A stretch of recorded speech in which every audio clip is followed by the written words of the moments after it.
Мир вам и милость Всевышнего, друзья! Давайте сегодня приготовим блинчики с творогом. Можете приготовить их как отдельно, можете приготовить их с начинкой. Но в то же время они эластичные и хорошо подходят для того, чтобы их начинить. Итак, приступим. В миску разбиваем 3 яйца. Предварительно помыла, вытерла, не переживайте. И вам советую так делать. Просто некоторые спрашивают, что грязные яйца ложите. Кладете. Итак, дальше добавляем 3 столовые ложки сахара, чайную ложечку соли и перемешиваем все. Не забудьте поставить чайник уже когда начинаете заниматься тестом. И наливаете по 100 грамм молока. Можете добавить все сразу, в принципе. Просто мне так удобнее, поэтому я так добавляю постепенно. Добавляем всю муку, можно сразу добавить и все перемешать. Получится у нас вот такое тесто. Это мы еще не добавили кипяток. Это мука у нас была и яйца. Теперь добавляем оставшийся кипяток и получаем массу, которая нам нужна. Такая последовательность соединения всех ингредиентов дает хороший результат. Клейковина растаивается. И тесто у нас без комочков. В конце добавляем подсолнечное масло или оливковое по желанию.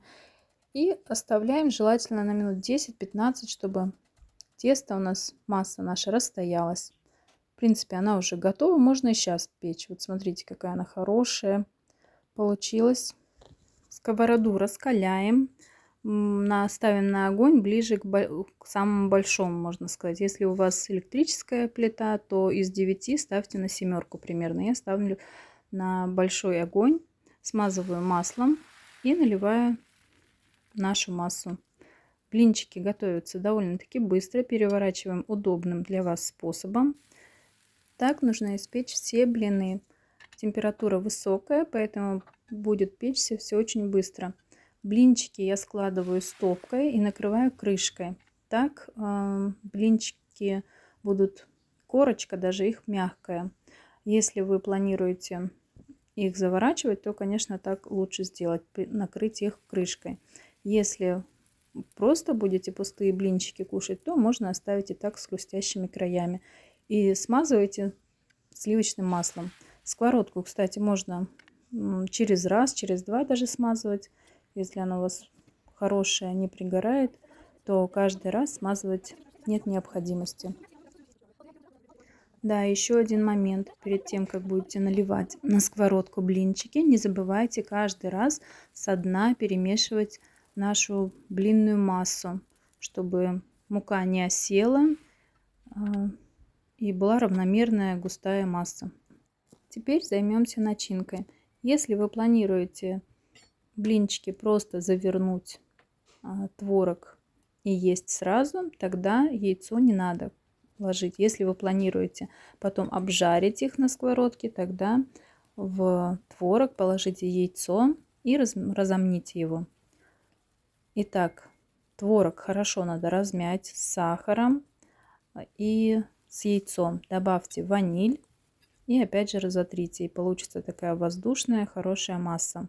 Из этого количества у меня получилось 30-35 блинов. Диаметр у меня, правда, большой сковороды 22 сантиметра.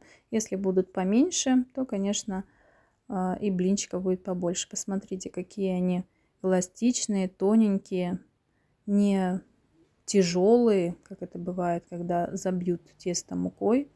В общем, воздушные, нежные блинчики. На каждый блинчик положите по столовой ложке начинки и заверните аккуратно. Блинчики эти можно обжарить сразу же, можно заморозить и потом по необходимости вытаскивать. Каждое утро будет у вас вкусный завтрак.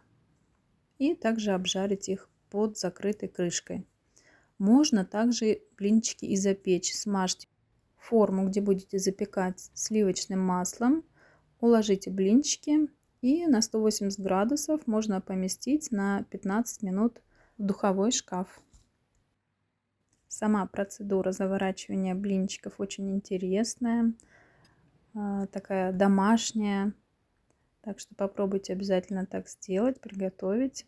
Уверена, вам очень понравится. Можно опять же есть в таком виде, только без яйца. Но мы сейчас их обжарим и получим вкусный блинный десерт. Обжариваем мы также на среднем огне с добавлением сливочного масла или топленого по несколько минут с каждой стороны. Если вам понравилось видео, буду благодарна вам за лайки. Обязательно делитесь рецептом с друзьями, готовьте сами. И жду отзывов в комментариях. Если вы еще не подписались, обязательно подпишитесь. Мне очень приятно, когда вы пишете. Всего хорошего. Мир вам, милости Вышних.